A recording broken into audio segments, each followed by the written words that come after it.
everyone, welcome. It is the Redmen Originals Podcast. I am Steve Hoare. I am delighted to be joined by two of my wonderful colleagues, Mr. Chris Pajak and Mr. Dan Clubb. We are here for the final Redmen Originals Podcast of the year. Before Christmas. There's one more post-Christmas. Definitely the last one of pre-Christmas. Let's go with that one. Yeah, that famous thing. I got me... real milestone one. The last one. Listen, it's the last one. It's nearly Christmas. It's fine. We are going to be speaking about Liverpool's win over Tottenham, which was an absolute crazy one in part one. And in part two, we're going to have a look at, obviously, the injury updates, specifically, of course. Goodness me, we're going to be here all day. See it on still here on Boxing Day, including obviously the news that we're anticipating about Alexander Isak's. Nothing's confirmed yet, but most reports are that he suffered what we think is going to be a broken leg / broken ankle, and the layout that he's now going to face. So we'll talk about that, unfortunately, in part two, but how that might affect Liverpool's plans, not only in the short term in terms of the next few weeks, but also as we head into the January transfer window. Before we start getting into what, though, I do have another Redmen Legend prize draw to conduct, and we are giving away a Redmen t-shirt signed by a Liverpool legendary winger, Stuart Downing. So congratulations. Let's bring the wheel up. Let's bring the wheel back up. Yeah. So one of our wonderful Redmen Legend subscribers is going to win. Yeah, Chris, I'll give you the honours of holding that one. Yeah, there's your honour. Go on, Chris. You do that for us, mate. Nice one, Chris. Right, the wheel is going to spin. Congratulations. And well done. This t-shirt is on its way to you. Jezza32. We made it. There you go. Big Stuart Downing fan. Big Jezza is a big fan of Stewie. So there you go. You're going to win that, Jez. Looks like I've got no arms. It does look like that, yeah. Harmless. Great audio gag for everyone listening. But yeah, there you go. Thanks very much. We will conduct the remainder of our prize draws on the Wolverhampton Wanderers watch along at the weekend, because this is the last time we're going to be live on YouTube between now and then. So if you want to get yourselves in the draw to win the remaining prizes, including a Liverpool shirt signed by King Kenny Dalglish and Bruce Grobler, you've still got a few days to do it. Go to Redmen Plus, become a Legend subscriber, or if you are a Captain subscriber already, simply log into the website and upgrade your account, and you'll be in the draw come Saturday afternoon. Thanks very much, Chris. As a diva, I'm a bit of a diva, can't even plug my own laptop in. So yeah, thanks very much everyone getting involved, and congratulations, Mr. or Mrs. Jezza. I'm going to guess Mr. But we'll listen, you never want to presume. You never want to presume these days. Anyway, let's move into it. Dan, I'm going to start with you. I named this the show. We won, but at what cost? Because Liverpool, again, are a little bit at the walking wound at this moment in time. We'll touch on that later. But yeah, that was now the sixth game on the spin. Liverpool haven't lost. We'd sat in the studio far too often discussing Liverpool getting beaten in football games, and quite frankly, I was getting bored of it. They have at least now stopped that, and they're on a little bit of a run in terms of not getting beaten in football matches, which is fantastic. Yeah, 100%. That really, it was a necessity to do so, wasn't it? To stop the rot and to sort of turn this around and show a semblance of form. I'm not going to go all guns blazing and show we're back and all this and this is possible and that's possible and just watch us go for the next half of the season, because I'm not quite there yet. But it was another win, a bittersweet albeit. And 3 more potentially invaluable points for whatever this season could well turn out to be. So yeah, lots and lots of positives to say, not just from the weekend, but more recently as well. Obviously, Arne Slot's decided something had to give, something had to change. He's acted upon it, so he deserves credit for that. Again, are we the finished article? Are we firing on anything like all cylinders? Maybe not, but there's something to be said for winning games of football, especially away from home against sides that, albeit again, aren't exactly a brilliant outfit right now, but they possess dangers. So we're finding ways to win games of football matches again, which was pivotal, basically. It's interesting as well, Chris, because like I say, it is a 2-1 win at Spurs, which, recently the games between Liverpool and Tottenham have become quite mad. Like both at Anfield and in their ground, like sending off loads of goals, controversy. It's all become a bit of a pattern. So on the face value of things, just going to Tottenham away and winning, again, the circumstances we will talk about, but that is a good result. Like Liverpool, you shouldn't really turn your nose up at a win at Tottenham. No, a win's a win. At the end of the day, 3 points is 3 points, and 3 points is the name of the game. But what you can do, like I was so angry on Saturday night, like so angry with the performance, and I actually thought I'd cooled slightly towards it. And then me and him were talking in the morning, and he got me all riled up again, lads. And I'm fuming again about the performance. It's not good enough for Liverpool. Like, yes, we beat Tottenham Hotspur, but like, how many teams are beating them this season? Especially at their ground. Like, we should be absolutely battering Tottenham Hotspur nowadays. Tottenham Hotspur finished 17th last season and aren't much better this season at the way that it stands. Like, you know what I mean? People, I think, are judging it on, well, it's the name Tottenham Hotspur. They're not. They've only ever been a top 4 side, and we're better than a top 4 side. You know, we should be better than a top 4 side. We're not at the moment, I don't think. So, listen, I think, you know, what the manager has done in sort of solidifying things is the right way to manage the situation that we've been in. But don't have to be dead happy with how we've gone about getting 3 points at Tottenham, because it could have been fucking well worse for us, to be honest with you. And I honestly, I think it was shocking when they went down to 9 men. Like, absolutely shocking. Like, we spent the first 30 minutes of the game bored off our tits watching them pass it from the left winger all the way back to the right winger in this horseshoe of boredom, right? To then, when we needed to do that, we just hoofed it long and gave the ball back to them. And I'm sitting there just like, this is why my hair's going. I was so like perplexed at the idiocy of some of the stuff that we were doing on the field. It was a bit crazy. I want to talk about that first half an hour first now, because like I say, it was stalemate as being kind, really. But neither side particularly any good. You know, they kept giving the ball away. Liverpool just not really posing much of a threat. And I don't know, and I can't work out, and it might be a combination of both. Is this just us being extra cautious? Because the manager, again, he tipped his hand a little bit with the changes he's made post PSV and how he started to have set it up. He was clearly fed up of us getting battered, which I don't completely understand, because I too was fed up of us getting battered. So he's packed the midfield. He's got 5 midfielders on pretty much all the time. Liverpool are quite cautious. Is that just us being extra cautious because they can't trust the defence, or actually, Are we just not quite at the level in terms of the attacking verve that Arne Slot wants us to be at? Or is it maybe a combination of both? I think it's probably a combination. I think if we're really honest with ourselves, there's been exceptions in terms of certain games. The game there last year, the 6-3, you know, when we absolutely picked them apart. I mean, they crumbled and in front of our very eyes, but we certainly helped that happen and ended up dismantling them. There have been certain matches whereby we have looked quite free-flowing and quite sort of attack. The handbrake's been off, if you like. But I think by and large, that is kind of the way we go about our business a lot of the time. That is sort of his style. That is his brand of football. That control, the very Dutch sort of philosophy in terms of, like, you know, we'll pass you to death a little bit as opposed to anything else. So, yeah, I don't know.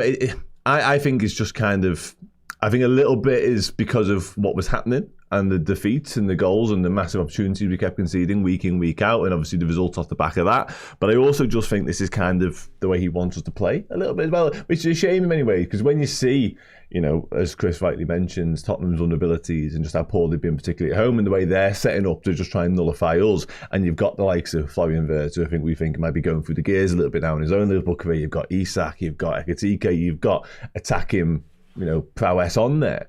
You'd like to see a little bit more and a bit quicker. And that first half an hour was just such a non-event of a football game. And it's hard to understand why, when you possess the quality you possess. Like, I think it is manager-led. I think it is instruction. But I don't necessarily think. I think we've kind of come out of the woods in terms of, right, we need to stop conceding. This has to stop. I think we've gone beyond that now. And now you've arrested that. You've stopped the slide. Now you need to be like, okay, right, that's great. But how do we evolve? I've not seen any evolution whatsoever in the past fortnight, really. I suppose, Chris, the manager will say, kind of like, listen, if we get to half time at 0-0, I'm okay with it. That's kind of the sense I get with it. I looked a couple of times when Liverpool lost the ball. There were still like 4 or 5 or 6 players behind the ball when we lost it. You know what I mean? It wasn't as if like Liverpool were getting caught up the pitch. And I do wonder if he was just the transition thing that we spoke about again and again. Against Nottingham Forest, Manchester City and PSV in particular, Liverpool were just awful in transition. They'd lose the ball high up and then it would just be running out the back forward, no one in front of them. Do you think it's that he's just gone, yeah, if we're solid and we don't make stupid mistakes, at some point one of our lads up front are going to be good enough to score a goal. He spoke, didn't he, about a set piece or a bit of magic recently, and it kind of raised a few eyebrows. But at this moment in time, it does feel like he can't completely trust the side to be through free flowing rather, but then also get back if they make a mistake. Yeah, I think so. I probably lean to what Dan was saying more about, you know, being the manager's sort of philosophy and stuff, and that's okay. There's nothing wrong with having a philosophy which is make yourself solid, create more chances than them. The odds are you're going to win those games of football. I understand all of that, and certainly the percentages and the XG and everything else that sort of goes into it now.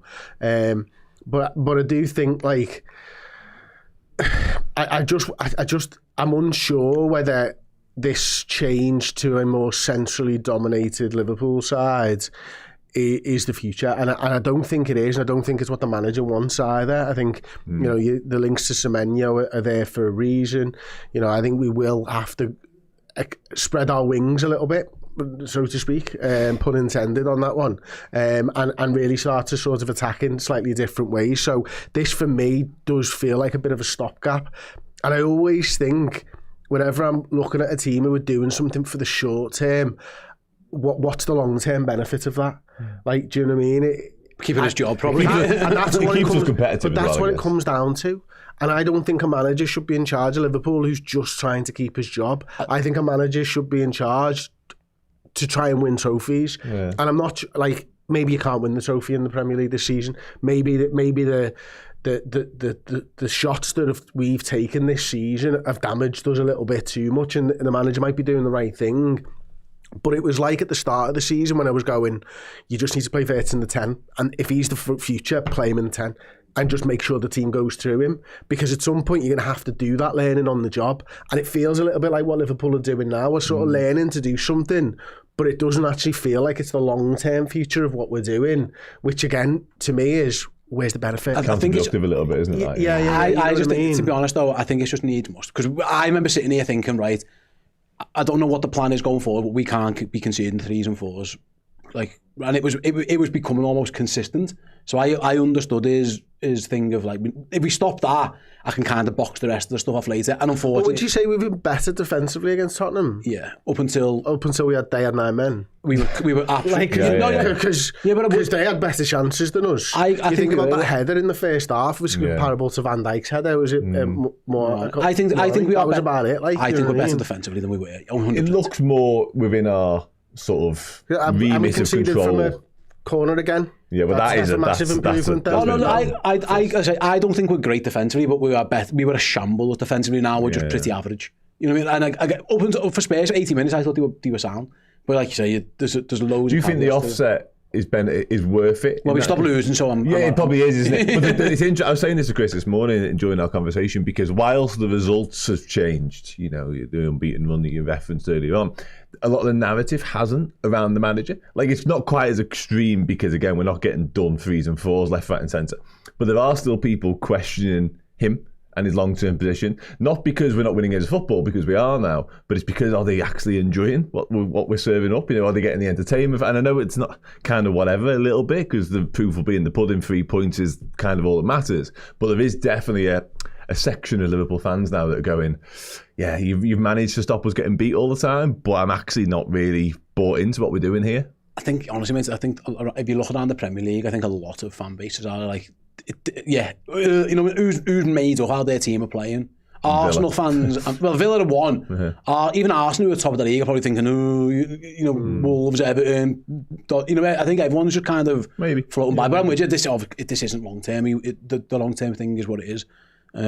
But I think I'm not going to speak about the manager, and you know, I've said all along he should be given this season, but I would like us to start expressing ourselves a little more on the field. I just don't think it's I think he needs the wingers to be able to do that properly. I think he just doesn't trust his defenders as well, which is yeah. I mean, maybe he should have thought about that. maybe he doesn't. He did. You know what I mean? He did. They unfortunately with the gay situation. Let's go back to the game a little bit, Dan, because the Xavi Simmons. Sorry, I'm so fed up with this. The gay situation. Lads, we could have boxed that at any point during the summer. Oh, no, I agree. It doesn't have to be done on the fucking last 2 days. Do you know what I mean? If you want to go and fucking get him. Like, do you know what I mean? Completely agree. I'd be knocking on the manager's door. I'd be knocking on Richard Hughes' door also. Like, get me a fucking centre-back. Anything could break down. You've got to get me a centre-back. And if Gay doesn't come in, you've got to get me somebody else type of thing. The Leone situation. Leone was never a first team of this year. First time we saw him was a match he got injured. So in reality, was he an option for us? Never You'd have to say no, wouldn't you? Carabao Cup option at best, it looks like. That's the sample size that we got. We got to see him for the first time ever in a Carabao Cup game. No, so you can't then turn to him being like, well, he was the guy. He wasn't. No, I agree. Absolutely, he wasn't 100%. He wasn't going to be first choice, was he? Mark Gay would have been. Yeah, but you are right. It was a bit of a letdown on all the behalves. Let's go back to the game. I want to talk about the Xavi Simons red card again, Danny. One of the stranger red cards, really, because it's his mate for a start. Yeah. But like, he doesn't like fly like when Anthony Gordon flies into Virgil and gets sent off. That is one where it's pure aggression. Anthony Gordon, he actually flew around against Chelsea and that's similar. Sometimes he gets in those things. Simons, it's like he's not going for the ball, and I'm not convinced he's trying to do Virgil van Dijk, because I don't think he's that type of player. With his international captain, you'd be a bit foolish to try and do that. But then also, I'm not sure what he is trying to do, because he just decides, I'm just going to kick it in the calf. Like, I saw some Spurs fans saying he slipped. He doesn't slip. No. That isn't one of those where you're running and you overstride. It was just a very strange, odd decision from the player, really. And it's a definite red card. It was very weird. Yeah, it's a no-brainer. It felt like a lad who wants to have Christmas off. Yeah, possibly. Yeah, and listen, I don't blame him. No, it's bizarre. He's got 3 games off to boot, hasn't he, as well? He's got a nice little break. Might do New Year as well there. But it's just odd, like I say, because it's just a brain thing. I can't quite put my finger on it. It's inexplicable, because you're right, there's no rhyme nor reason as to his actions. Like the Anthony Gordon one, adrenaline's got the better of him there, and he's desperate. The crowd are up. St James is absolutely ravaged. You know what I mean? They want blood. They're smelling it. Anthony Gordon's trying to buy into that a little bit. He's got overzealous, red card. See you later. Whereas Xavi Simons, that isn't the case at all. It's just an innocuous moment in the match. Van Dijk's turning back, and he just decides to. Yeah, I don't know whether he forgets who it is in terms of whether not obviously meant international captain and that, but yeah, it's not even really that. There's not much malice in it, really. It's nasty and it'll hurt, don't get me wrong, but it's not excessive force. It's just a ridiculous action, and yeah, absolute no-brainer. It's a brain fart for me. He's not. There's a view, and it wasn't one of the ones that they use loads of. He's just not looking. Like, he's not looking where he's putting his feet. But he gets his head the wrong side of Virgil's torso, and his left foot goes down, and you're like, I just don't understand it. Though, still. It was so weird. Like he was trying to play peekaboo around his back or something. I don't know, man. It was a really, really strange one for me. And as you say, it's his mate. It's his nation's captain. Like, you don't want to do that to somebody. You don't want to do that to someone as iconic as Virgil van Dijk when you're his mate anyway.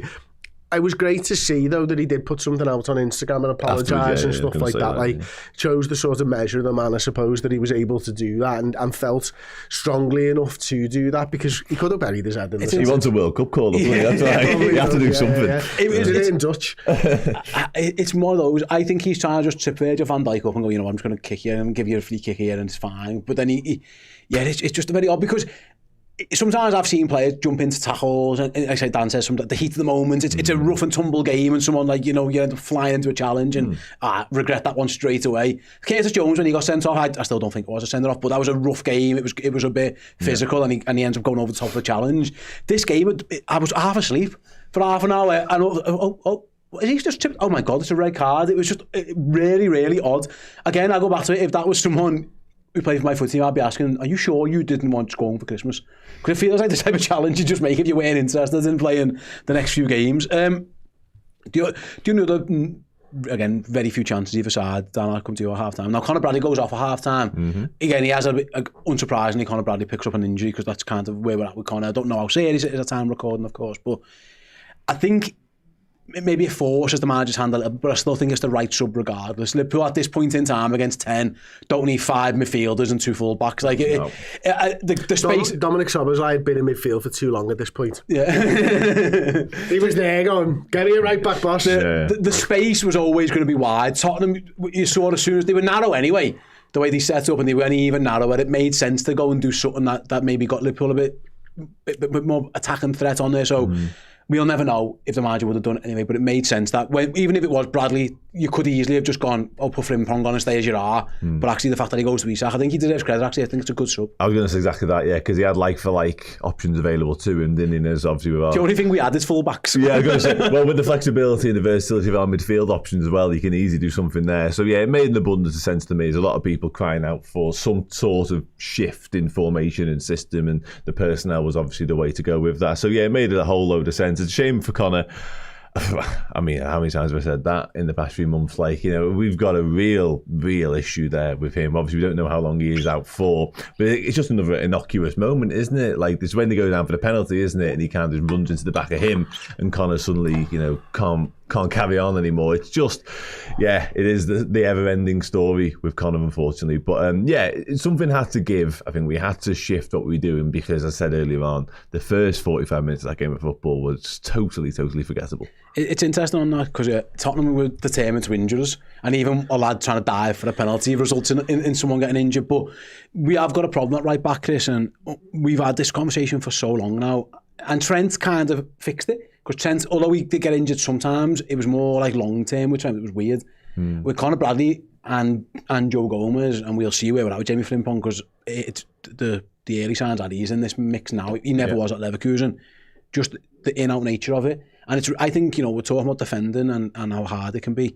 I think it's really hard to defend when you haven't got to settle back for all the time. And, you know, it feels like he's now finally gone back to Kirkes again, and he might settle on there. But the right back has changed. You know, we've played Jones, Szoboszlai, Gomez, Bradley, Frimpong, have all had to go there in the last 6 weeks. That's really tough on Liverpool. Like, he just seems like he hasn't got a reliable option, both in terms of form, but mainly in terms of fitness.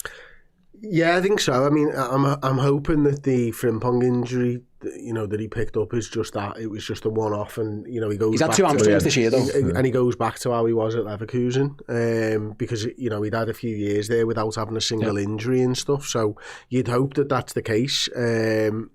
Whether that is the case, we'll see in the fullness of time. But unfortunately for Connor, it looks like this could be him. Like, you know what I mean? This is unfortunately what we're going to get. But it's really difficult, because I don't think Szoboszlai is too good in centre midfield to be playing him at right back all the time for a start. I don't think he's a very good right back anyway, in terms of, you know, when you're defending, when you're playing better sides than us, of which there are a few nowadays, if we're talking Champions League and stuff like that as well. If this was like a year ago, you'd be thinking, well, there's not many, maybe 1 game a season, 2 games a season. But right now, you're looking and going, there's tricky wingers all over the place, and that's tough for Szoboszlai.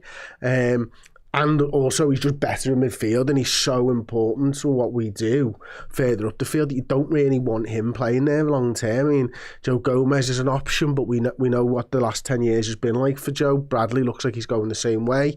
Frimpong, yada, yada, yada. And you're right. In terms of a settled back 4, back 5, by the way, because the keeper falls into this category as well with Alisson Becker, doesn't he? You know what I mean? That is so crucial, I think, to winning a league title, to doing something in these competitions. 2 centre-backs that barely ever miss a game is massive. And then fullbacks that they trust and they play with every single week and stuff like that. And also seems to be that they're changing how they build up as well. So you may be putting more pressure on Conor Bradley, you know, getting further forwards than he was last year when he was just replacing Trent. Is that having an impact on the injuries? We don't know. Putting more pressure on Kirkes, getting up and down as well because of the tight midfield. Knock-on impact is these guys are doing more running than they were 6-7 weeks ago in the games because we've played more central players, so difficult. I've got the Conor Bradley since 23-24. Then he misses the start of 23-24 with his back. He's out for a while with his back. He then gets an ankle issue. 24-25, he has his hamstring and another muscle injury. This start of this season again, hamstring, and then another one that he's just come back from. And now, again, we don't know what time recording, but he did hobble off. So, like, all of a sudden, Dan, he's been effectively a first team squad player for 3 years, really, and already maybe 7 injuries, and none of them are really short term. You know, the back, he misses 25 games, 6 games, 9 games, 10 games, including some for Northern Ireland, 3 games, 5 games, and then we'll see where he's at today. That isn't someone, as your first choice right back, you want to be thinking, like, we can rely on that. You can't. You just can't, because you just can't avoid issues. And it's interesting because obviously he had that season out on loan where he absolutely tore it up at Bolton, won all kinds of individual accolades, had a boss season and played upwards of 50 games. I can't remember the exact figure now, 52 games it might have been. Obviously he was a kid then, he's still very young now. And I think we all I certainly, when he did come back to Liverpool and look every bit a Liverpool player, started picking up one or two things him, and I would always use that as a reference as like, well, this isn't him, we'll be okay. I can't do that anymore because there's too much of a sample size now to suggest that he's in 1 week, plays for a few more weeks, then he's out again. And yeah, you just, again, to come back to Chris's point, when it comes to sort of building any sort of title challenge or challenge for any sort of major honour, you need a reliable and stable back four to call upon, and we just can't possess that with Conor Bradley. It's a shame because I think he's magnificent. I think he is absolutely tailor-made to play in his Liverpool side because he's a brilliant, fundamental, conventional full-back who's got more to his game. He's got tons of quality. But yeah, he just can't be our guy right now because he can't stay fit. It's interesting. Let's move on to the goal, Chris. We'll touch upon more on the Isak injury in part 2, so we don't have to go into too much now.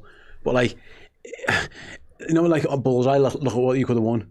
Like, this is the first time that was it almost maybe £300 million worth of attacking signings that Liverpool making in the summer linked together for the first time, really, and it looks magnificent. They get a bit of good fortune, of course. So Romero's clearance isn't great, but Ekitike's pass is great. Wirtz's pass is excellent. The Alexander Isak finish is brilliant. Again, go back to it, a little bit of luck, capitalising on a mistake, but that was a real quality goal. All three of them were excellent there, and yeah, such a shame we're not going to get it now. But it's worth noting, like, it's been lost a little bit in the fallout. But it's a really well worked goal. It really is, and you get a little bit of Alexis McAllister and the ball bouncing off him to boot as well, which is very Alexis McAllister this season. So it comes into Isak, doesn't it? And he sprays out wide to Ekitike, and he slows his sort of run down as the ball comes across to Wirtz. And at that point, you're just thinking, wow, this is good. We've got Wirtz in a position where you want him. You've got a little bit of free space around him, and you've got Alexander Isak running in behind. Like, it's so bloody simple. Why haven't we seen this before? He plays a weight perfect pass. Isak takes it early, takes it first time, takes it left-footed, bangs it into the back of your net, and you just think that is exactly what we've needed to see all season. How have we not seen this already? And then he just won't get up, and he's sort of trapped, isn't he? And it's Van der Ven's legs, isn't it? Sort of scissored a little bit, and he looks in absolute agony.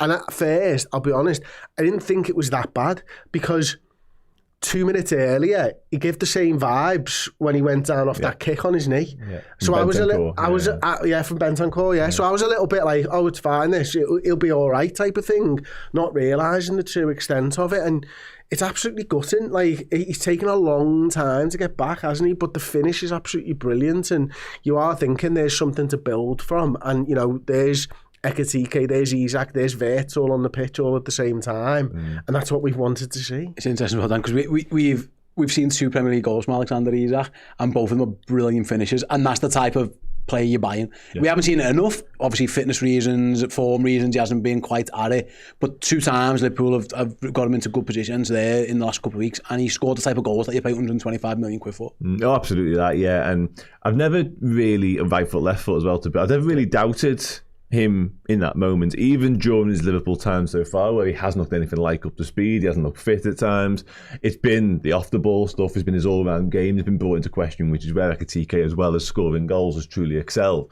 But with Isak, I've always felt like, get the ball in front of him, under his spell enough times, with the goal post and the goal at his mercy, and he'll just put the ball in the back of the net for him. That's kind of what he does. That you don't lose Tim that. And Haaland do that. Yeah, you don't lose that. You can lose other bits of your game and other facets of what you're trying to be. Certainly when you're not fit, like Isak hasn't been. But ultimately, when it all boils down to it, he will be that cold, lethal finisher, and that's exactly what it was. And as you said, I was delighted, and I thought, here we go. This is us now. Get up now, and we'll go again. Just never got up. Couldn't, and you could tell almost immediately once the camera sort of went in close to him that he was in serious pain, the extent of which we don't know quite yet, but it does kind of sum up the start of his Liverpool time, doesn't it? Unfortunately, like, he has fitness issues, had a groin problem not too long ago. Obviously the way it dragged on over the course of the summer, it's all been a little bit, I don't know, it's not the way he would have planned or envisaged in his head when he dreamt his Liverpool move all them months ago. Yeah, absolutely. Is that on a red card? Because it's weird, because I put it on Twitter this morning saying a lot of people have had to go. Me, fair enough, by the way. Fill your boots, everyone's entitled to an opinion. Don't be you tit. Don't be, yeah. I mean, I was about to say, don't be abusive when you do, but Sam, sorry. Chris is leading the way there. I get Van de Ven isn't trying to injure Alexander Isak. No. He knows he's beaten and he's trying to lunge and get a block in. But it is still very, very reckless, Chris. And I just think the threshold for red cards is reckless and endangering an opponent. And you can't argue with both that it does both of those. If you're off your feet, and he's quick, flying in like that, you've got no control of your body. And then that scissor motion that ends up chopping Alexander Isak's ankle. It just feels like sometimes if you score a goal or get a shot away, defenders have almost got free reins to do it. I don't know. I'm just asking the question. Because I think maybe if the laws are the reckless and endangering opponents, you can't really argue that it does both of those. It's not for me, and I'll be honest, right? I think it's outcome-based looking at, you can't referee something outcome-based. I just don't think it was, I don't think it was particularly reckless. He ended up where Isak ended up. He didn't go into Isak where he was. They both ended up in the same place. I don't think that's in the same way. If someone stood still and someone leaves the ground and slides into them, then you can say that, but they're both meeting in the same point. So for me, it's not reckless, and I'm gutted that it hurt him and everything else. But I definitely think what Richarlison did at the other end is a red card more than what Van de Ven did, which is basically fucking strangle somebody. Yeah. That's a red card for me. Benton might get lucky, by the way. They could have had 7. Here's one on Kerkers. He could easily have sent him off as well. Abandoned at some point. I don't think it's a red card, personally. No, I take your point, Matt. And again, I think it's worse with the benefit of hindsight because we know what's happened to Alexander Isak, so maybe it's kind of blinking our view a little bit on it. But the only thing, again, with the benefit of hindsight, I'd have liked him to have tried to block the shot sort of ahead of Isak instead of sort of at point of contact, because that's kind of how the injuries happened, obviously. He's watching the bloody shots. That's all the problem, isn't it? And he's gone too late. I just think if you leave your feet 2 feet off the ground, and that's his emotion, I think dangerous. And I think it's massively dangerous. I think it really does endanger your opponent, and you're right. I understand he's broke his leg, we think, and that's part of it. But even if he hadn't, it's a bit pick for the on Van Dijk. The second someone's getting a shot or a touch away, it just feels like that's definitely true, and that's true for penalties or injuries or whatever. Your boots, that's always been the case. But I think if you start seeing red cards for that, and listen, I would have took it, of course, but not for me. Fair enough, yeah. We can always agree to disagree. You can join in the abuse on at Steve Hall, by the way. If you want to abuse me on Twitter, these two are going to be in there a little bit later on. What the manager does do here, Dan, is interesting in that he brings Jeremy Frimpong back on. Rather first game in 2 months since he picked up the hamstring injury over in Frankfurt. And the manager, I thought, all right, Sobbo's gone back to right wing. Oh no, but no, Sobbo's staying at right back. Like Chris says, he's done enough midfield for this week. Stick at right back. What did you make of Frimpong, rather? I can't say it. That's twice I said that. Frimpong, the right winger, that is tough for me to say. He certainly knows what he's trying to do. He's very direct and he's trying to get you into the box, isn't he? Go on, bright, lively. A better showing than his first outing in that position, I think, which was Galatasaray. I don't think he was at it at all that night particularly, but I thought he was really added something, actually added some pace, some much needed pace as well to the we are game. Slow, aren't we? Yeah, bit of impetus, bit of directness, as you referenced there. I think in a different way to Cody Gakpo, when he plays on the other side, he can be a little bit predictable, a little bit one-trick pony-ish on that side in terms of wanting to get to the byline, which he does a hell of a lot. But I think he shows willing to cut inside and be that different option as well. So yeah, by and large, I was really pleased with his performance, actually. And again, when a game's been as slow and as turgid as that one was at times, adding somebody who is just willing to get the ball and run at people and try and make things happen is never really a bad thing. So I think it was a smart introduction, actually. Was you surprised that he went right wing and kept Sobbo at right back? Yeah, I think I was. I think so. Obviously, there's been a lot of talk about whether he would take Mo's place when he went to AFCON and all that type of stuff, but I never really thought it was going to be a thing, to be honest with you, especially when we've been playing these sort of, much tighter, much more compact wingers. You think to yourself, well, the easy thing here is just to switch Szoboszlai, because I don't see that Frimpong's going to play sort of inside in the half space. He's not that type of a player. He just wants to use his pace. So when the manager decided to do that, I was a little bit surprised, but we had good numbers in the middle of the park for him. You can see him trying to get to the byline and cut things back. Obviously, you get to the cross, which ultimately ends up in a Hugo Ekitike header and goal. So he's impactful. He just just changed things up enough that Tottenham had to think about what had changed and how they were going to deal with it. So I actually felt it was a little bit of a yin for yang substitution. We're going to do this, and it's actually going to change the way that we attack. It felt like, Dan, because Liverpool, it wasn't us sitting on 1-0, because, and the manager had already done this with Florian Wirtz, by the way, he clearly identified with this so important. And I guess if you put Szoboszlai over there, he'll just naturally drift inside anyway, and you're going to lose that. Wirtz, I thought, did really well to stay as wide as he can, as often as he could. And there was definitely some link-ups on that left-hand side with Kerkez, and that's what it did do with Frimpong. He's not coming inside. Like, he's chalk on his boots. Give me the ball. Right, I'm going to go. That makes sense against the side who are trying to be compact and narrow, I suppose. Yeah, I think we've been crying out for that, haven't we, for the last few weeks, really. Chris mentions the narrowness of what we've been trying to do, which has obviously helped us and benefited us in one way, but it's also taken away a little bit of our sort of attacking options, if you like. But no, I think that's why I think keeping Frimpong over on that side was a bit of a masterstroke from the manager, and credit where credit's due for that. And as you say, on the other side, I've seen some comments from Milos Kerkez post-match actually about how much he's enjoying operating with Florian Wirtz. Might be a bit of a shot at Cody Gakpo potentially. Sometimes he passes to him. Yeah. But he mentions the word freedom, and obviously that, I think we've seen that is again helped by the sheer number of bodies in midfield, allowing Kerkez to be a bit more of an attacking option down there. But no, I think it was another smart bit of play in terms of Wirtz. I think he's starting to look every bit the player that we'd hoped, actually, to be honest with you. I think he's really coming into his own in this new system, and whether that is a benefit and a knock-on impact of the new system and what he's got around him, or it's just he's starting to feel more at home at Liverpool and in the Premier League, etc. But whatever it is, it's working, because he is looking the real deal all of a sudden. Yeah, it was the manager's been criticised actually a lot for some of the substitutions he's made. Chris, actually, again, for the most part, a lot of them are forced a little bit, but I think he's made good decisions on most of them. I thought it was obviously for Bradley, he's at home for Bradley, and then Frimpong on for... Taking Frimpong off later was smart as well, by the way. I think his subs have been good the last few games. I think in this entire run, I think all of his subs have been smart. Like it was a mad little thing, wasn't it, though, where I think you were just about to say it, Steve, where obviously Isak comes on for Bradley, Frimpong comes on for Isak, Chiesa comes on for Frimpong, and you're just like, has this ever happened before? Like, if we could just throw a fifth sub in and take Chiesa off, would we? Sub and two subs. Just to do it. Like, it's a mad thing. Just on the subs, sorry, I've got to mention this while we're on it. Trainee only made his Premier League debut at the weekend. Yeah, how? He's been around for like 2 years now. He's got his testimonial in a few weeks. How many match day squads has he been in without getting a game? Like, if he ever wants to not stand offside in the last minute and get the ball passed to him, I'd be fine with that one. That was a bad run. What was he playing? We will speak about it, don't get me wrong. Before we talk about the changes... I was shocked at that debut thing. Absolutely shocked. It was interesting, to say the least. Hugo Ekitike scored again, Chris. Like he's making habits. So it's 8 Premier League games now. Sorry, 8 Premier League goals for so far this season in 16 appearances. So he's starting to get that tally ratio back, the 1 and 2 thing. It's 11 goals in all comps. He's on a hot streak. I think he's up to 3rd now in the top scorer chart, and a brace followed by a brace followed by another one. I think at the start of the season, and I don't know if this was part of your deep dives and you really looked into Hugo Ekitike, one of the things people said, and some clips going around. People were saying he was shit at heading. That. And to be fair, I think we saw some glimpses of that early on. He wasn't amazing in the air, but he scored 2 headers now, and like that was like a proper centre forwards header. He doesn't try and like smash it into the goal. He finds the corner. It's a really good header. And like I say, was it a fast thing? I'm the host. I'm going to ask you that in a moment. But first of all, it's a good header.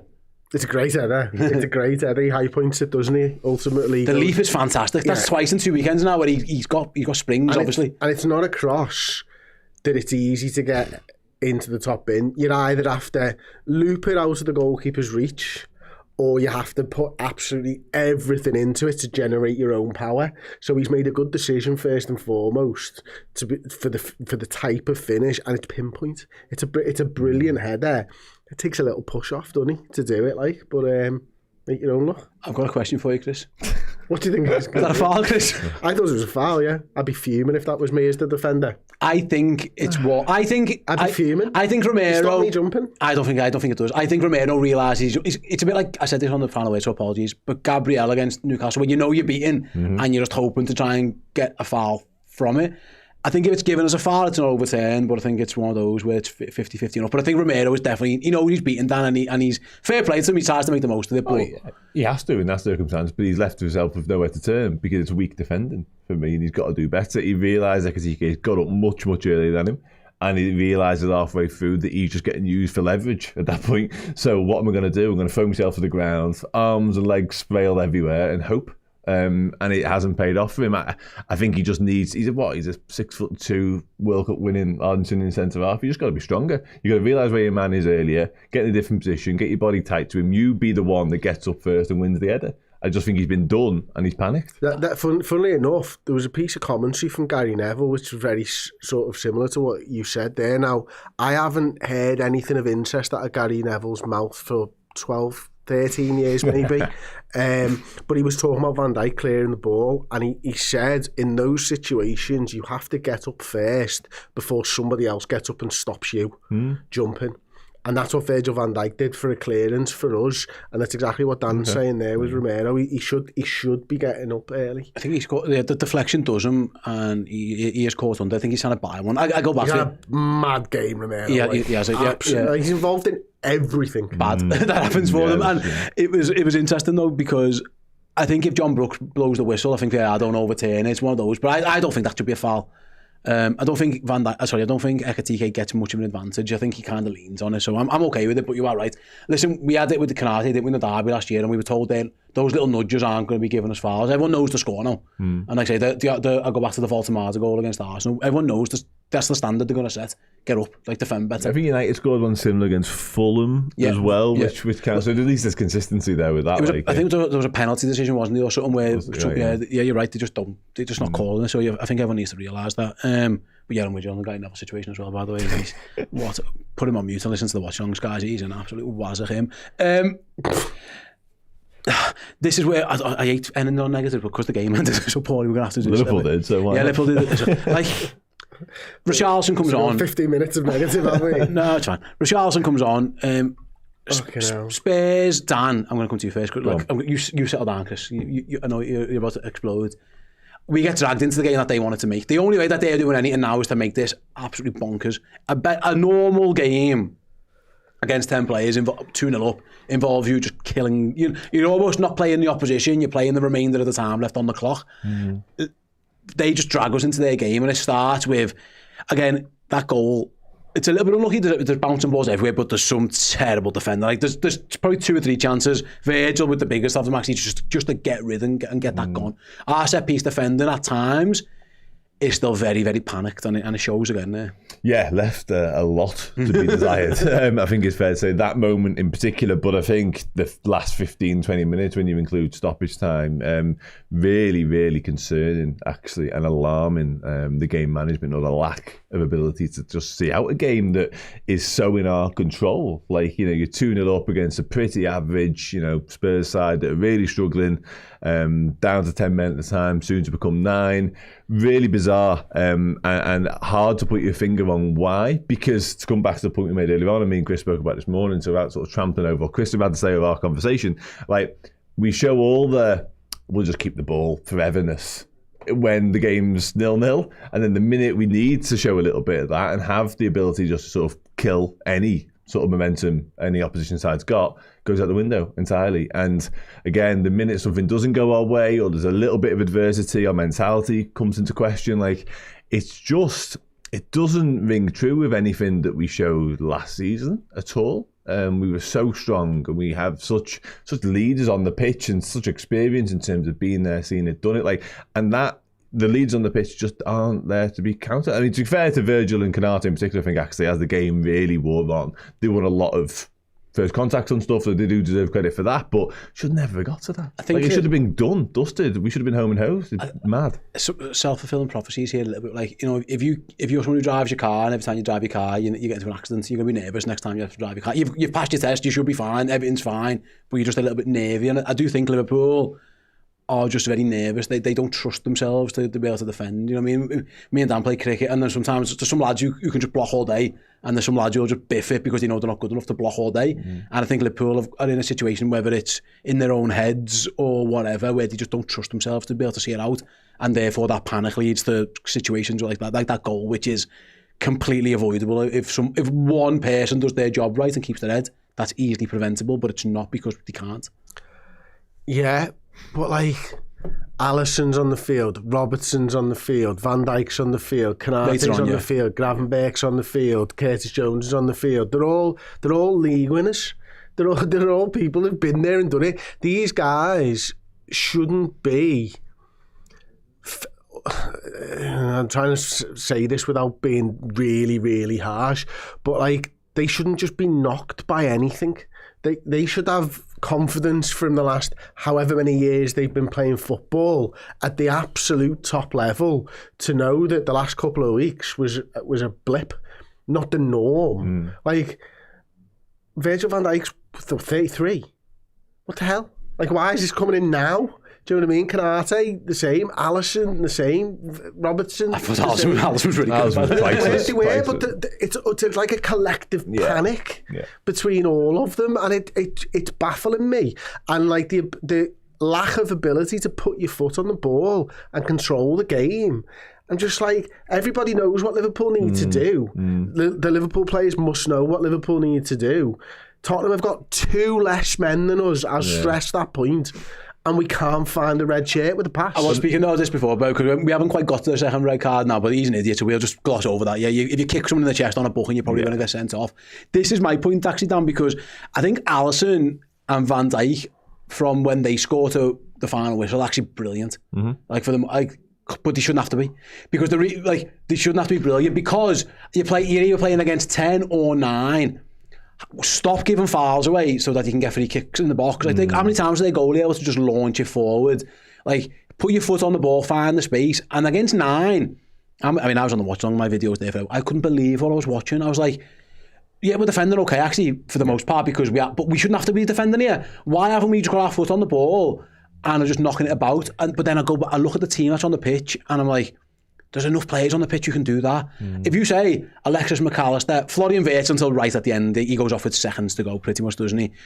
Ryan Gravenberch, Sobbo, like even Chiesa, like these are lads who are comfortable with the ball at the feet, and they just didn't know what to do. It was like, are we too nervous to get up the pitch? Are we worried about turnovers? But what it leads to ultimately is Spurs smelling blood. I mean, literally on Jeremy Frimpong's mouth when he has to go off. But like, it's really bizarre, because those lads, there's a lot of them on the pitch you'd expect us to be able to put the foot on the ball. Yeah, exactly. And it should be us, as you say, dictating terms to them, and just it should be our ball to keep in the final 10 minutes. Especially with 9. They should be chasing shadows, desperately trying to get a semblance of possession and just try and get something from it. And there's a moment where we win a free kick, and it's almost like, okay, breathe now. Like, now you've got it back, it was soft, whatever.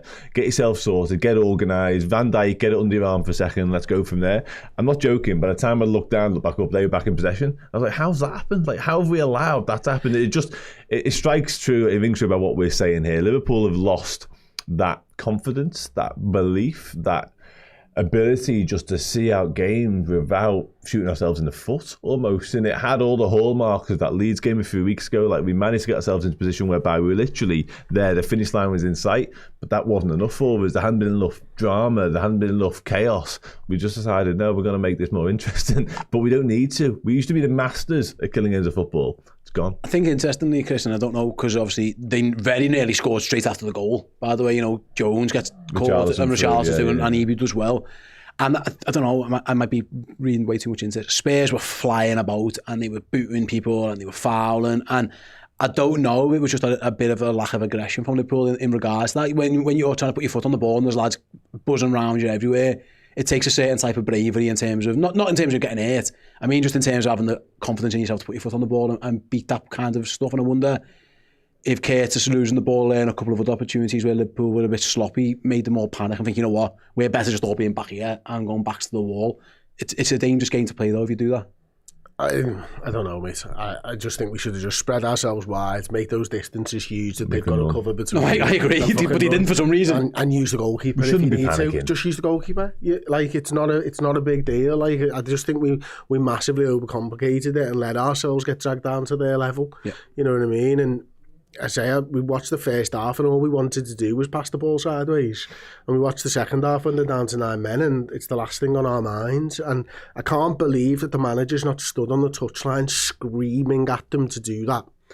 He must have been. Well, I think he said that he did say he had a bit of a pop in the end, and he said it looked like we had 9 and they had 11, and you saw his face when he was clapping the fans. He had a face like thunder. I think he was very much on it, but by that point he'd made all his subs, and you're at that point, like I say, Dan, you're relying on your leaders to say, you know what, I understand we've got issues in certain positions and we've got injuries, but actually that's Liverpool's first choice midfield. They're all on the pitch. We've got 5 of them and they're all on the pitch.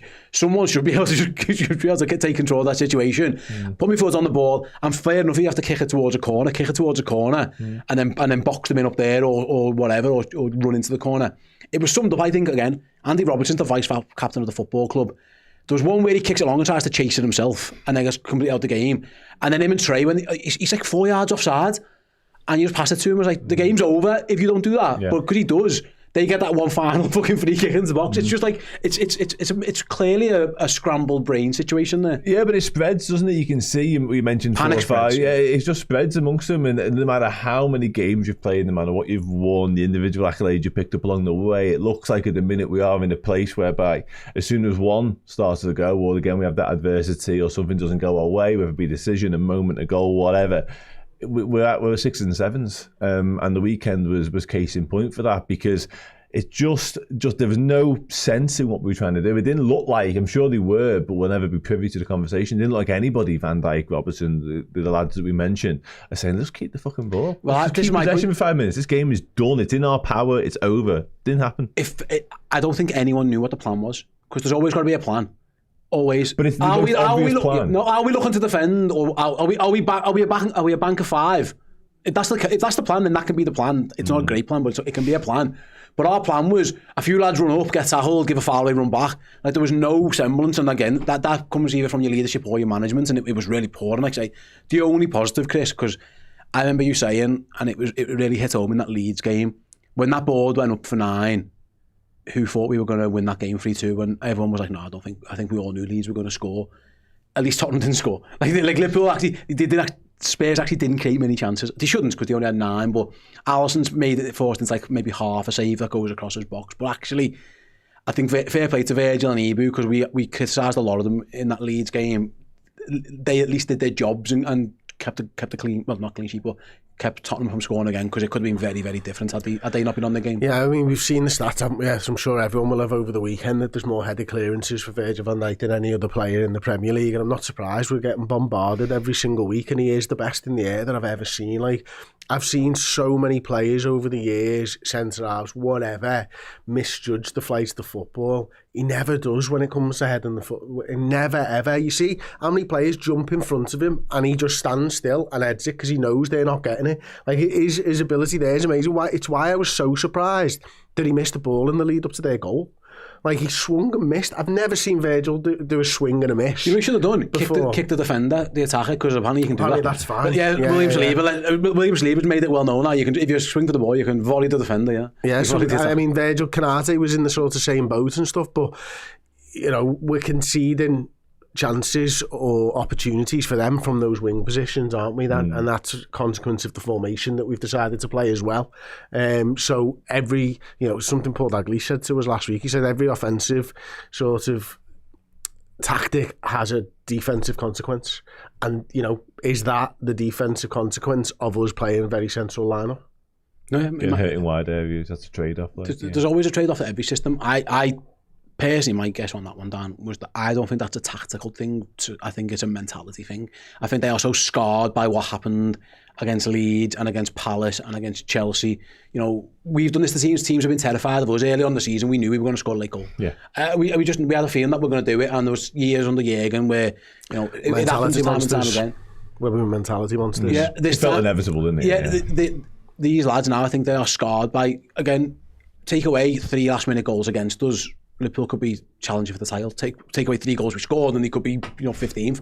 That's the nature of the beast. But I think they look like a team who have been really, really punished by late goals, and they don't know how to react. And they're just thinking, shit, we just need to get through this. We can't lose to 9. We're going to look like idiots, the manager, and all this kind of stuff. And unfortunately, it leads to scrambled. It's just really, really weird and scrambled decision making. Yeah, it does. And listen, getting through by hook or by crook the weekend and managing to, I'm reticent to say navigate our way through that, might have done them the world of good, because you probably wouldn't rewatch that because it wasn't pretty viewing, but you just almost write it off and say, yeah, well done, sort it out, good job lads, moving on. I know Arneslot came out with a couple of comments that I'm sure the players will have seen. They'll be like, okay, that doesn't read particularly well.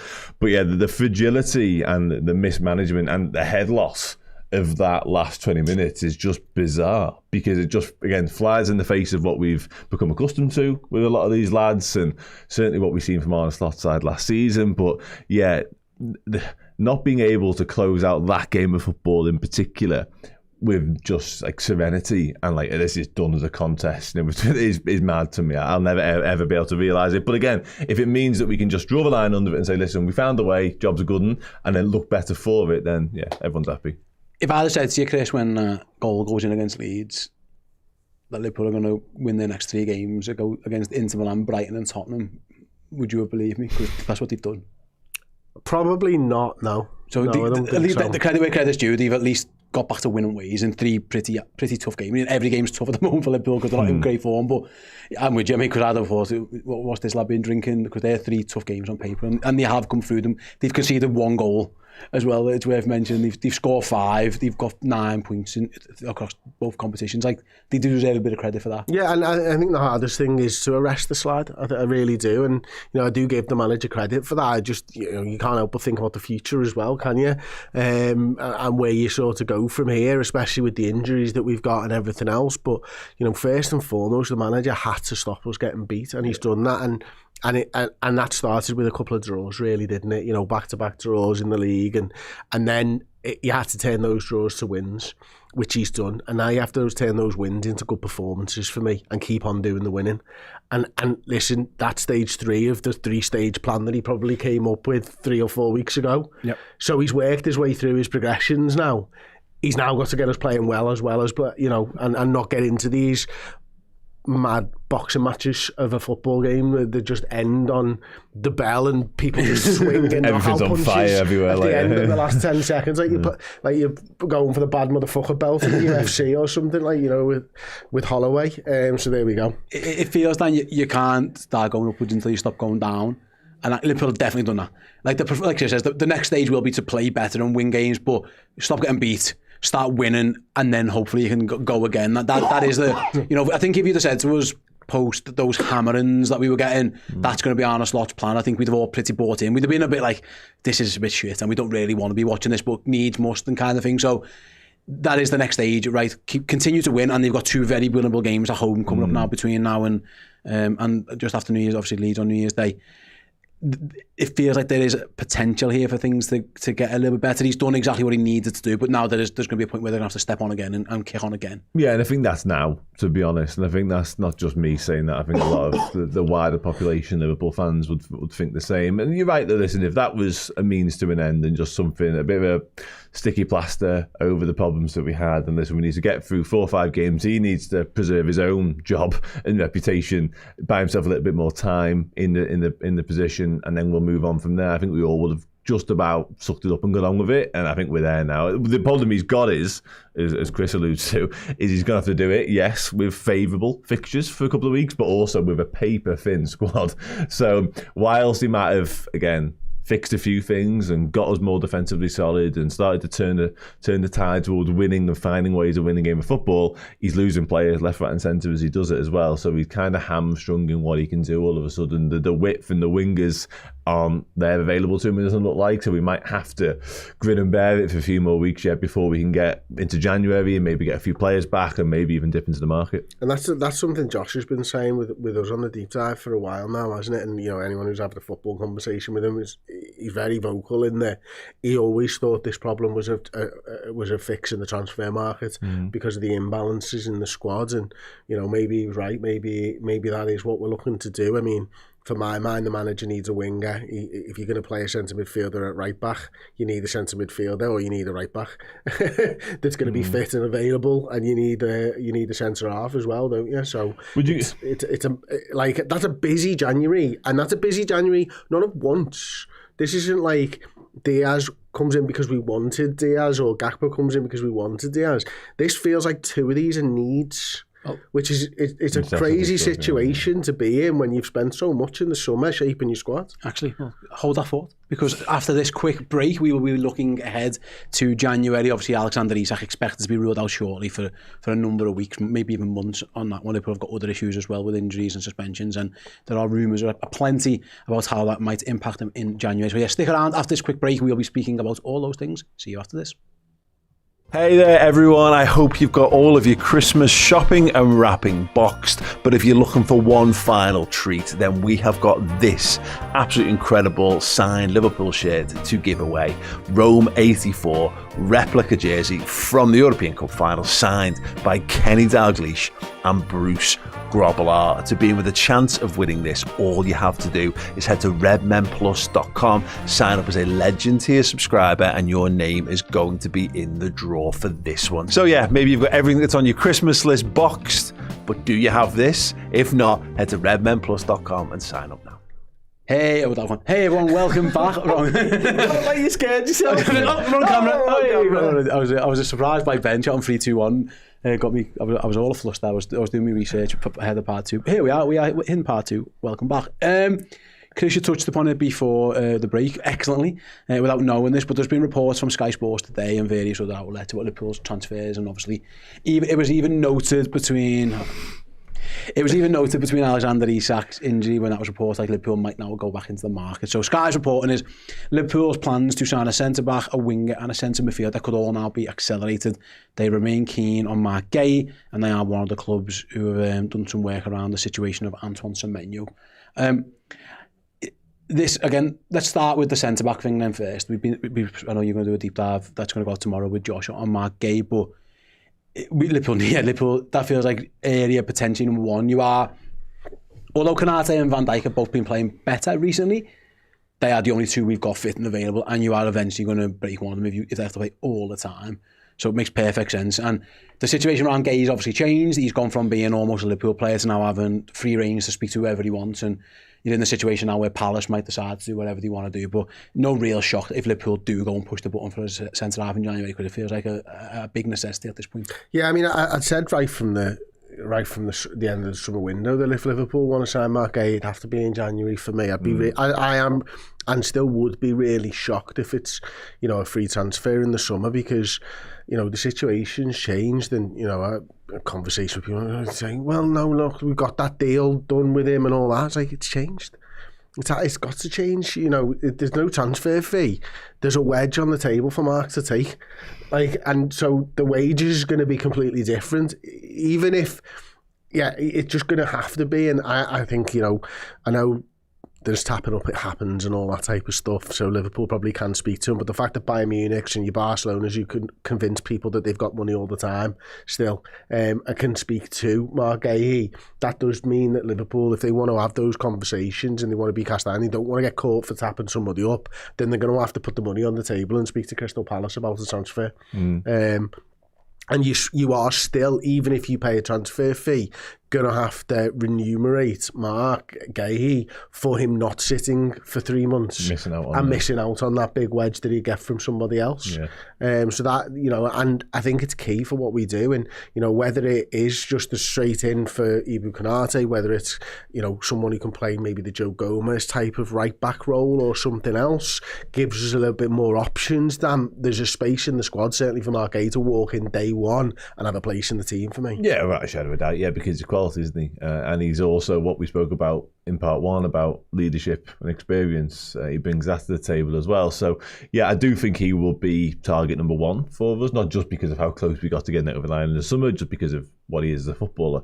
But I take every single point you just made there at face value, and I agree with it, because I think the situation has changed in such a way whereby, yesterday's deal isn't today's price, or so whatever that expression is, because Liverpool aren't going to get Mark Gay on the same terms they agreed in August. It's just not going to happen, because he's going to know now his stock will have risen even more. He's suddenly like the best centre of England have got ahead of a World Cup.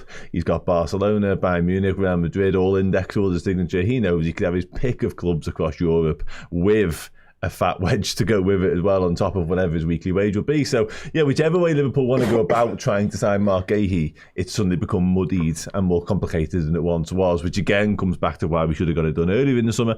But even if we do want to go to Palace, like, I don't know the ins and outs of Palace's financial situation, but they've obviously got European aspirations. They've got their own league domestic aspirations now that they're looking at as well. And will they be better off saving the money and sort of keeping Mark Gahey around to maybe finish in the top 5, 6, whatever they dream of? Liverpool have to pay through the nose if they want to get Mark Gahey, whether it be in January or the summer, because I still would suggest his dream destination might be Anfield. But if we're going to make that happen now, it's going to cost us a lot more than it would have 4 months ago. I think the other thing to think of here is, you know, what Glasner said right at the end of the window. You've got to give me time to get somebody else in.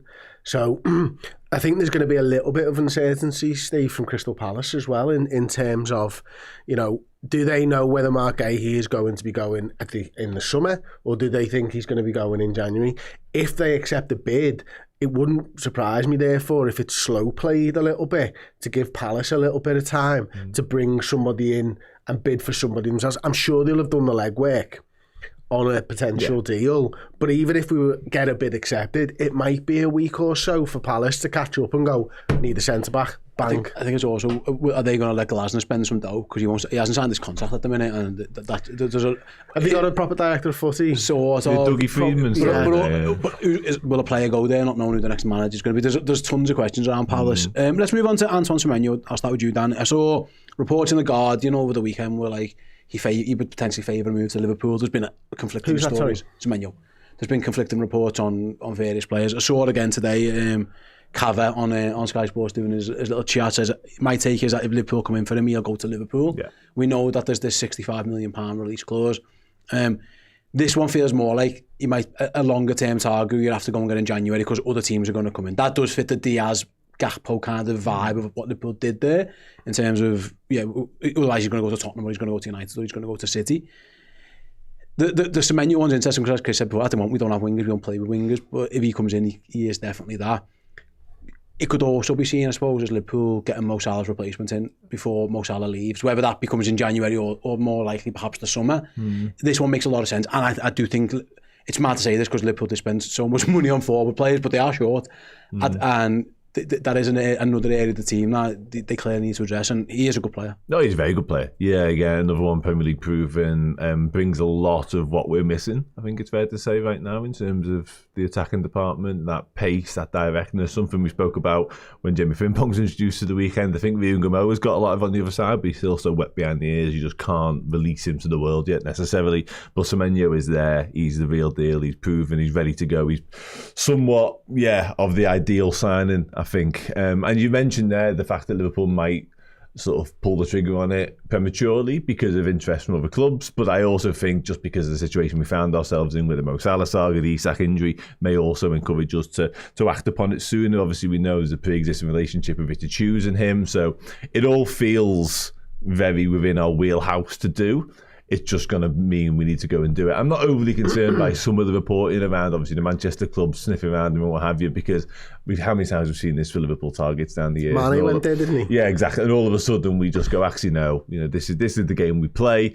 Obviously, I think it's mid-January that release clause expires, again, to what you're saying with Palace, but Bournemouth in this instance needing time to maybe get a replacement and seek their own targets out. But I'd love Antoine Semenyo. Feels very Liverpool to me, this player. And also, I was quite encouraged by the news. I know they haven't reached AFCON this time, so he hasn't gone anywhere, but they're actually making AFCON 4 yearly as opposed to every 2 years moving forward. So if he does become a Liverpool player for any length of time, we won't lose him as frequently as well, providing they still have to qualify. So I'm very all in on Antoine Semenyo being a Red. He's just got a little bit of everything that we need as well, don't we? The fact that he's 2-footed, I think, really helps. As Dan said, he's so direct that he's full of pace, and he knows where the goal is. But he's a sort of enigmatic dribbler. Like I don't think you really know which way he's going to go, and because of that 2-footedness, he's able to he moves to the beat of his own drum rather than what you see from other players. So I think he'd be really interesting signing for us. I think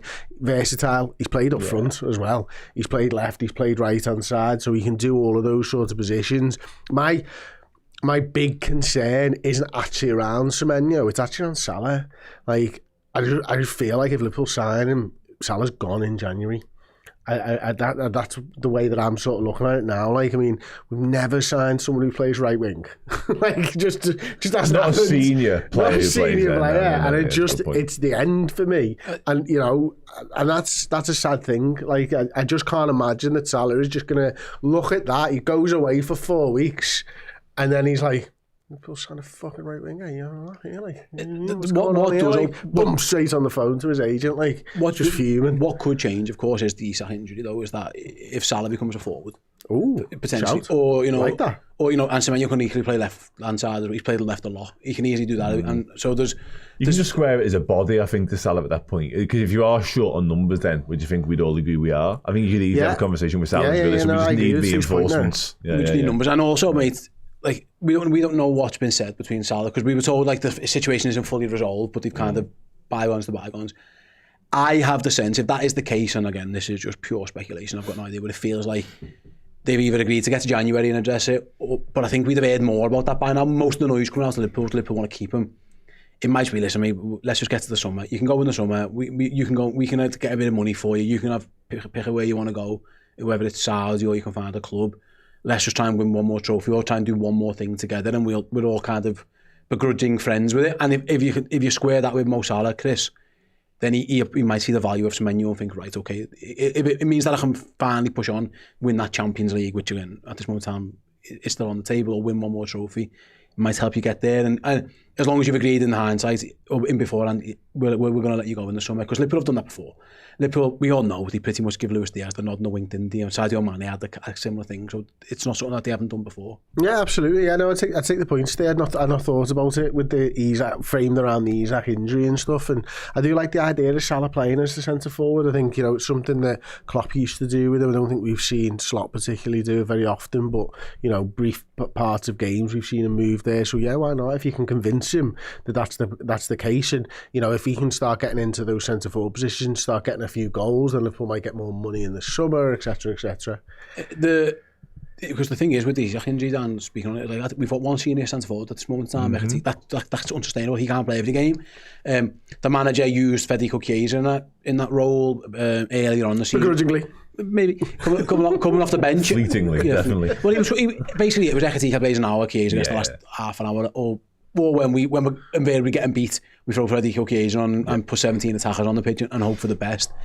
Listen, I like Chiesa. I think he should be given more opportunity. If the manager's not going to play him, it's a shame. It's a moot point though. He's not going to play him. If he's more likely to go, right, I can get Semenyo on and I can put him up front, or I can put Salah up front, or I can put Cody Gakpo up there as well and put Semenyo off the left. These feel like more options, because Chiesa on paper is definitely an option, but he's not being utilised. So he's clearly, the manager isn't enjoying something he does or doesn't do. So at the moment in time, we have got one senior centre forward. That is not going to last. He is going to get injured. You have to do something. And maybe if you can't then go out and spend another £80 million on a striker, you've just spent £210 million in the same window. That can't happen. This might be a way where you can fudge it for 6 months and get yourself a forward in a position of need, where you can go to John Henry and go, he's really good, this release clause, and by the way, when Mo goes, he's going to play right, but just let us have him up, and we can kind of do something up front for 5-6 months, John. Yeah, exactly that. And I think it's an absolute must that we do have exactly that conversation and make exactly that happen if we can, because you're right, he had all the options you've just mentioned available to him in the summer, and we still felt obliged to go and spend the British transfer record fee to bring in Alexander Isak. So there's clearly a need and a want to have two proper centre forward options, and right now we don't, because obviously one of them sidelined for the foreseeable. And Ekatike, he's been exceptional, but we haven't really seen him put down a run of 90 minutes at any point. It hasn't happened yet. So you're right, he's running the risk of breaking down as well. So yeah, I think you can definitely square it off to the recruitment team and to the hierarchy as being a bit of a short-term solution, but long-term there's a plan in place to sort of facilitate them all and get the best out of them all, because Chiesa is an option by name as opposed to anything else. Obviously Jadon Dan still exists, but he's not been playing at all for the under-21s. He's had his own injury woes as well. So yeah, I do think, and again, we waited forever to sign Alexander Isak, because clearly the plan was to have two centre forwards, whether it be in rotation or playing together or whatever, and right now that's gone. So we need to do something. The last one on this, Chris, this centre midfielder, Yeah, That's all. We've got loads of them. But now, listen, there's one profile that we don't have, really, isn't it, with Endo being injured. Like a proper I don't know if that's the... I think you could get rid of the caveat of Endo injury, by the way. He doesn't play. Yeah, I was going to say, he's very much in the Federico Chiesa mode, but I suppose... Also, you're playing all of them. Well, that was my next question. If your first team has all 5 at the minute, then you are short. If your plan is eventually to go back to a 4-3-3 and only have 3 of them on the pitch at one time, then you're 5... You're still probably short. If you don't trust Endo. But I suppose 5 plus Endo, I mean, how many do you need? At what point have you got too many midfielders where you can't get more games? But that I haven't really considered Liverpool signing the centre mid, but based on this report, and it is something to be considered. Like, we've been speaking for a long time on these shows about like DMs, and do Liverpool need a sitting DM who's that's his job, and they just don't sign him. It's whether they can't get one or they don't want one, I don't know, but is that the profile you think they're going to go for? Because that would be, again, a little bit of a move from the current norm. Mate, I've got no idea what they're going to do, to be honest with you. Pretending to most of the time, I think. Is that what you would do then? I think it's a profile that you need in your squad. I think there are games that you have to get through where you need a different type of midfielder than the 5 midfielders that we've got, who all kind of want to play in exactly the same way, you know.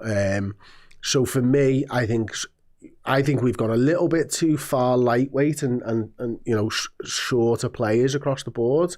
So it wouldn't be a Makaleli or, you know, type of DM. Not a destroyer. It would be a Fabinho, tall, strong, good at winning second balls as well, helping set pieces. Though that type of a midfielder who can, they could be a destroyer if that's who they are. But I just don't know who's out there and who's on the market and who Liverpool could potentially get. But having someone who's bigger, who's stronger, who can help in set pieces, was the big weakness of ours, especially in the transitions. You know, again, someone who's good at picking up second balls. That's the type of player that I think we need more than anything. It's interesting, Dan, because when we signed Fabinho, it was an obvious hole in the squad. Like, he was going to come in and play, and he did play, and eventually he got in. It took him a while to get in, and then he's in, and he was fabulous. Like, Gravenberch is still the number 6, and he's going to be first choice, and that's what I'm saying. It feels like you're just signing another Endo, a lad who's a rotational backup player who can occasionally come on and shore things up. And they went and did it with Endo because they were so short, and he was like, you know, they missed out on players, they missed out on Caicedo, etc. And then all of a sudden they went and signed Endo, and Endo served the purpose. Not Endo, I think he's been decent, he's been fine for what he's been worth, but again, this manager clearly doesn't fancy him as much as the previous manager did, which again, completely understandable if he's not for him. That's where I get worried on this midfielder thing, because I never like buying squad players. Arsenal did it with Norgard, didn't they, recently, and it's like, whatever. Like, I just don't know. I don't know if you get value off signing squad players, but it's going to be hard to buy another centre midfielder who is going to get in this team ahead of all those 5. That's probably another £100 million player, and I just don't see Liverpool doing that. So I would be intrigued to see what type of midfield target there is, if there is one. Yeah, no, absolutely. They're going to have to find value somewhere, aren't they? Because to the point right at the end there, they're not going to be splashing out. Yeah, I was going to say, it's probably... It's not another Endo because of the age profile of who it is, I would suggest. And I think there are players out there you could go and get who won't cost you that kind of money, because Liverpool aren't going to do that. Not off the back of the summer we've just had, and we're already talking about the need for centre-half and an attacker as well. For the 2 players that we of course. I mean, it's not going to be offset like it was in the summer either. You know, we managed to offset a lot of that expenditure, and we haven't really got the bodies with which to do it. Maybe a little bit of it, potentially, but that might be kicked down the road a touch more as well. So, I just think I would go for a deeper lying player, a 6, and I don't think it has to be. I think Wataru Endo is a little bit too your out and out defensive midfielder for Arne Slot's taste. Personally, I don't think he's quite as good on the ball as Slot would like him to be. I think that's part of the problem, part of the reason we don't see him enough. I think he's perfectly acceptable and fine. He's done a great job for us, never called upon, never let anybody down as he was so Endo. But I don't think he really suits the way Arne Slot wants us to play. I think he could go and upgrade on that, and that would be a younger player, obviously, as well, because you're right. He's not going to displace Ryan Gravenberch as Ryan Gravenberch's shirt for the foreseeable. But when it's not Ryan Gravenberch, who is it? Because it's not Wataru Endo ever, because we just don't see it. So there isn't really an option there. Now, Stefan Bajcetic, I know I often bring him up, but he was supposed to be that. Not going to happen. Forget about it. Very, very unlikely to happen anyway. So I think there has to be somebody else. Because at the minute you're scrambling around, when you want to see out a game or you want to give Gravenberch a rest, we're just rotating one of them. And also, there's a point to be made about future-proofing this midfield a little bit as well, because all 3 of Szoboszlai, McAllister and Gravenberch are out of contract in 2027. Now, they might just renew them all, but I know you've done a show about this recently as well, Chris. And I had shows an entire series. Yeah, actually, well, about I had a conversation with Greg Evans from The Athletic, and he suggested to me that Liverpool aren't likely to renew all three of them. One of them could well be on the move. Yeah, well, exactly. Yeah, so if there is now talk about a potential midfielder coming through the door, we aren't, we haven't got an abundance or too many, or we're not blessed with options forever. You know what I mean? There has to be a succession. Yeah, I'm just fascinated to see what that would look like. And again, the money. Listen, Liverpool want to continue to spend money, fill your boots. Oh, it's fine by me. Yeah, whatever. But it's just the way things work. It's interesting. I would rather, again, when you say it's not going to happen for Bajcetic, is that just because injury or what? Because he is. That's what you want. He's the one. A young lad who can play, who doesn't have to play every single week, but is good enough to play when he plays. What's the point of buying one of them if you've got him? Unless you just think, again, is it the injury situation or? I'd love nothing more to sit here and say that Stefan Bajcetic will come good and will be the answer for Liverpool, because I think in terms of the best of Stefan Bajcetic, I think he's ideally suited. The profile's perfect. I think he's absolutely perfect, to be honest. But and he can play right back, which helps. Yeah, also we've seen him do it in the past. I just think.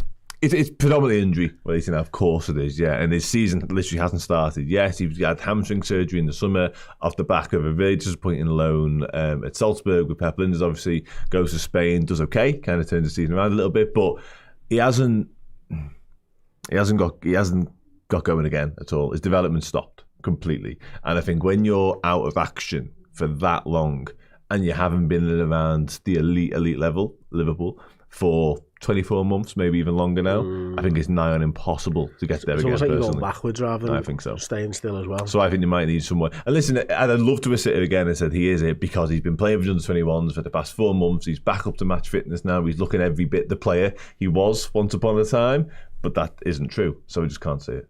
Usually January's, Chris, you're getting someone who you tried to get in the summer and couldn't get them, Mark Gay, or you're trying to bring a transfer potentially that fall because of injuries or because other teams are coming for them, Semenyo. So the midfielder one, that's what I'm saying. It fascinates me because there was no real link. That's never been really linked to Liverpool. There's not been really any noise really around midfield for a while. I'm not surprised. Liverpool have loads of them, but that to me, unless there's just a certain player who they love, who they think, again, same reason, we can get him now or whatever. I can't quite get my head around that one. The last midfielder he tried to sign was Wendy, wasn't it? Yeah. So, Well, it depends when you class Florian Wirtz as well, I suppose, because does he fall into this mix, I suppose? But yeah, not for me, but I can understand it. He plays in the middle of the park, whatever. Yeah. So in the middle of the field. Zubimendi was the guy that he sort of tried to sign. We still don't have that profile of player, but Ryan Gravenberch probably exceeded expectations in terms of what he could do there. May have changed the manager's mind. You don't know, do you? I wonder whether it was more being surprised at what the league's turned into that is enforcing this change more than anything. Because I think it's obvious that, we built for a certain style of football that we were going to come up against and the low blocks and all this type of stuff. It's not panned out that way in any way, shape or form. We're being hit with something I don't think we plan to overcome. And would that midfielder make us slightly better at dealing with that? Again, risky. You buy him for the short term rather than the long term. So I'm not sure. It could be either for me. You know what I mean? I don't know what the manager's thinking. My guess would be, Danny, they're probably going to definitely go. They're going to go for They're definitely going to go for for Gay. Yes. If they can't get him, do they pivot or do they wait? I don't know. But I think it's the certain. I think that's the player rather than the position. Kind of like Liverpool are doing that one.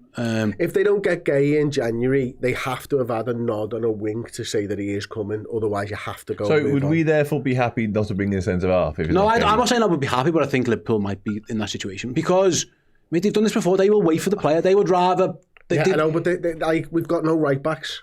We're playing centre mids at right back. Mate, we've got two centre halves because one of them got injured. We had Ozan Kabak. I know, but it's a different manager. Yes. I won't be a bad word said about Ozan Kabak as well. I will. It's just a different manager. No, I'm saying, but then is he in charge? How in charge is he? Because Liverpool's philosophy has been unless Gay says I am definitely coming to you. There is no doubt in my mind that Liverpool will move on to another target. I'm just forgetting about him. They have to have that conversation. Can I suggest we need more than one anyway? We do. Because you don't know what Leone's coming back. There's one conversation about salvaging this season, which I think we need to do in the short term, i.e. bring in a centre half anyway. But beyond that, you mentioned Leone there, hadn't even Constance in, but might lose Ibu Konate. Well, obviously there'll be conversations behind the scenes which we're not aware of as well. But there's a good chance, as we stand right now, Ibu goes anyway. Joe Gomez, like, not only is he injury prone, but also he might move on to pastures new in the summer. That's been talked about. I am with you. I'm just saying. I'm just following the Liverpool MO. I don't know if are they desperate for a centre half or are they desperate for Mark Gay? That's what I'm saying. I don't think Mark Gay, with the greatest of respect, is one of those once in a generation centre halves that you wait on, like Virgil van Dijk was. But they thought Ibu was. Who thought Ibu was? Liverpool, because they waited. They went and loaned shit players so they could. Yeah, but I'm not saying Ibu, am I? I'm saying Mark. No, Gay. but no. I literally just said I don't think they think Mark Gay is the centre. No, you said generation, and like they did with Virgil. But they waited for Konate. That's what I'm saying. Did they think Konate was the future generational player, or was they just liked him? You know what I mean? Virgil's a different kettle of fish. I don't know whether they thought that they could get Ibu in the summer or not, but they realised that they could do something else in the short term there. Like, if they get an opportunity to sign fucking a Kabak on loan, maybe they'll do that. Maybe that. I was thinking, if it's not, are you waiting for Gay? I don't know. Yeah, I don't know. On the Semenyo one, Dan, that feels like that is basically he's going somewhere. If you want him, it's now or never. Like someone will pay the £65 million release clause, and he will go somewhere. He's not staying at Bournemouth. I don't think this is the time. This is his time. He's on the back of this season, and I know he's on good money at Bournemouth, but he's about to go to mega money. This is the time for him to move, so you're going to miss out. That feels like it almost ticks two boxes. I think Liverpool do need another forward option because he doesn't trust a few of them. The Rio thing was interesting throughout the summer. We want to leave a pathway. Well, he hasn't played, so there's no pathway. What's the point of that? So you might as well go and get one. And plus the Isak injury, and also from what we're led to believe, they've liked them for a while. So that almost ticks both boxes. It's a necessity for now, and it's a player you like, and you're stopping them going somewhere else. That feels a very Liverpool move to make. Yeah, no, absolutely. Yeah, it's in line with what we've done in the past, isn't it? It feels like a bit of a no-brainer. You mentioned Rio there. Interestingly, he was back playing under 21s footy the other day for the first time this season, only in a friendly because they haven't got any games, which is mad in itself. But yeah, I think we are. Was it still in their 8-week gap? Yeah, still in a massive 8-week league gap that they've got for no apparent reason. But no, I think Semenyo, yeah. And again, as you said there, not just, listen, the clubs are sniffing around him clearly. He's almost destined to move on literally in the next fortnight, you would suggest. He will be desperate to do that as well because whilst Bournemouth's been, with all due respect, an exceptional stepping stone for him, he knows right now he's in the form of his life. Like, never has he been hotter property. And he'll want to strike while the iron's hot himself because there's who's to say that, he doesn't make the move this January, decides to stay loyal to Bournemouth and see out the season there. He goes on a 5, 6, 7 game goal drought at the start of next season. All of a sudden, he's not quite as interesting to everybody else anymore. So, yeah, I think Liverpool should be right at the front of the queue to make that happen. There's nothing stopping us. There's a release clause there. God knows we love a release clause. Richard Hughes knows the player, will know his connections, his representatives, etc. It feels very obvious for us. But again, I come back to it, similar to the Gahey one. Like, if it's not us, if it's not him, then I think there has to be alternative options immediately because as mad as it is to say, and even I've heard Josh say what you said before about a January window fix, but that just doesn't make any sense. It hadn't made any sense to me all summer long, so all season long up until this point because of what we did in the summer. But now we're here and like, actually, yeah, it is. It's a necessity. How do you feel, Jack, and they'll sign in January? Not want them to sign, think they will sign. 2. I think we're bringing 2. The centre half and the winger. Yeah, I don't see the midfielder. And I don't think it necessarily has to be Semenyo or Gahey. No, I think it'll be 2 as well. The midfielder one came out, I can't wrap my head around the logistics of that. Other than somebody somewhere is become available who they really like and they're getting Alexis as replacement in before. Yeah. Unless they're talking about one of them fucking 15-year-olds that they bring in. The kids themselves, like they want. Like, yeah, exactly. One of those. You mentioned earlier on about maybe needing a right back. I don't think we will because of the fact we've signed one and there's obviously Conor Bradley exists. But would you be inclined to bring in a defender of that nature? Not in January. Not in January. I'd take a look at them. I'd take a look at Mark Gahey playing right back. Would you? That's for sure. Like, someone's got to do it. You know what I mean? If it can't be Joe Gomez because of injury and it can't be, Conor Bradley, who's it going to be? Is it going to be Frimpong? Is it going to be Szoboszlai? Like, there's issues there. Like, but that feels like one you would wait on. I would anyway. You've got 3 of them.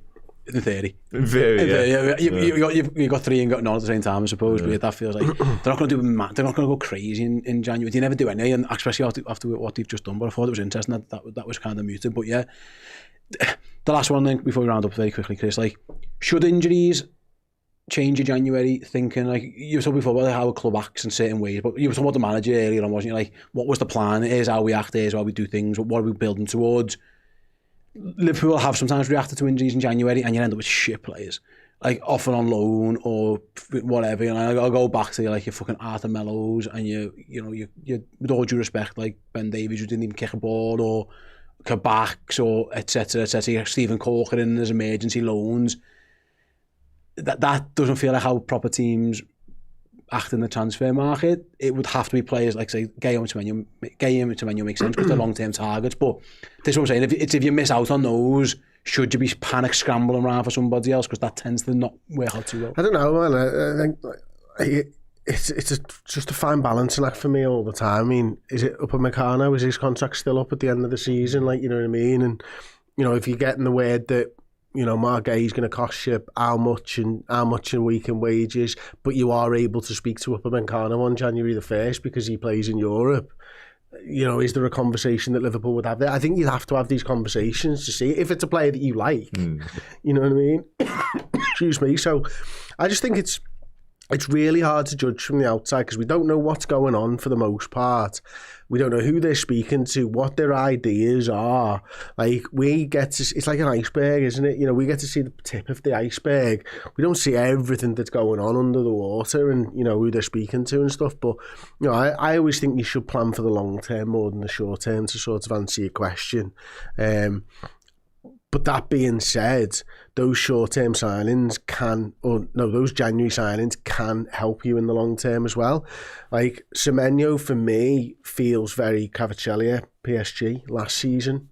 Do you know what I mean? Don't think he's as good a player as Kvaratskhelia, but covers 3 positions in the forward line. They had 3 boss forwards who all needed to be spelled at times. Staff 3 became 4. They clicked, he became the main man, and they were off and they were running and they were at the races. Luis Diaz is I was going to say, we've got previous for that. Luis Diaz was reigniting the season. Fires us to 2 cups that year, doesn't he, when he comes in? And a Champions League final. Yeah, so they can do that for you, but they've got to be the right type of player. You've got to want and need them. That was my point on it, going back to what Dan said. You just need somebody. I just don't think that is how they act, really. I think it's the player, but we'll cross those bridges. But Liverpool, I think that what's different is, and it's interesting because it's all your viewpoints.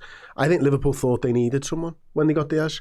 We didn't. We saw Mane, Firmino, Salah, but did they need him? Because he fired us to a Champions League final and 2 cups. Would we have done that without him? What's the need? Is the need we need to win trophies this year? Is the need, we've got 3 players, we don't need a 4th player? The report around Diaz was that they were going to wait till the summer, but Tottenham came in. And that's kind of the way we're at with Semenyo, isn't it? We've got a super chat here, which is an interesting one and a long topic, but the Invaders had any chance we get Morgan Rodgers in the summer? Thanks for your super chat. Yes, hopefully, but like, add another £100 million onto your spending budget, please, because that's one. Is he the midfielder? Does he class as that? I don't think so. He does play in the middle of the field, just for clarity. So maybe, but yeah, it depends what you class them as. Hello, player. Yeah, absolutely fantastic. Thanks very much for your super chat.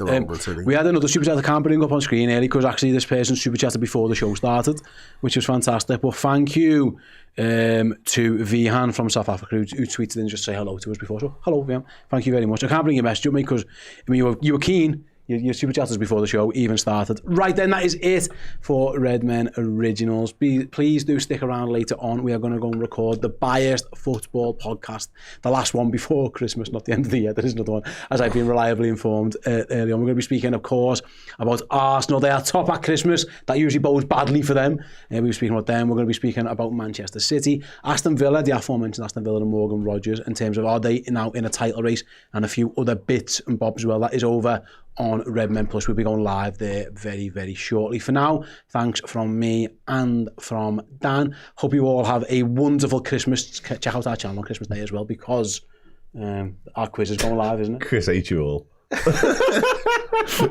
was that? You never said thanks from Chris. I didn't finish yet.